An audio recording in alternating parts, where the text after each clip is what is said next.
สบายดีท่านผู้ชมมื้อนี้เนาะสาวลาวพาท่านผู้ชมมาลิ้นเนาะมาย่างป่ามาเดินป่าท่านผู้ชมแต่ว่าก่อนจะขึ้นภูเขานี่เนาะอยู่นี่บริเวณนี้เพิ่นจะเฮ็ดเป็นให้เฮาไต่ไปนำนี้เด้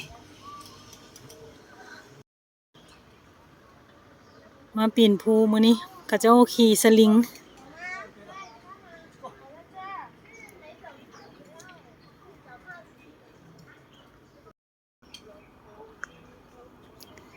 อยู่ลาวเขาก็มีแต่ว่าเขาเจ้าบ่ได้เฮ็ดปีนแบบนี้อยู่ลาวเขาจะเฮ็ดเป็นแบบย่างไปแบบตะนางไป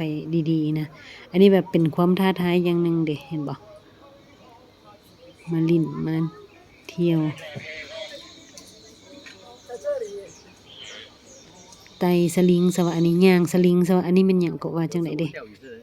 มีหลายมีหลายจุดเด้ออยู่นี่ก็มีเด้เขาเจ้ามาลิ้นมาผ่อนคลายเฮ็ดคือปีนผานะเนาะแต่ว่ามันจะเป็นแบบว่าปีนน้ำต้นไม้น้ำเสือกน้ำสลิงนี่นะคล้ายๆว่าปีนผานี่แหละโอ้คักก็คักเป็นตะม่วนอยู่ได้เนาะจักเขาเจ้าซื้อปีเท่าไหร่บุนี่ลิ้นอันนี่นะเนาะแล้วก็มีแบบนี่นะมาเขาเจ้าเฮ็ดเป็นบอนซ้อมแข่งรถถีบพร้อมได้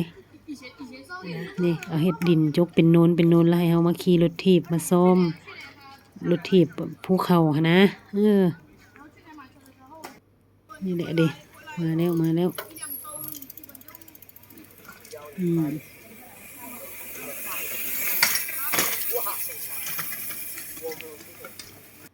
ย่างต่อบัดนี้นะเดินป่ามาย่างป่าวันนี้วันอาทิตย์มาย่างขึ้นภูปีนภูผ่อนคลายย่างต่อก่อนเด้อท่านผู้ชมย่างป่าก่อนนะขอบใจหลายๆเด้อทุกท่านเด้อที่มาเบิ่งมาชมเด้อคันมักก็อย่าลืมกดไลค์ให้แด่เด้อวันนี้ลาไปก่อนมื้อหน้าจะเอามาให้ชมอีกเด้อ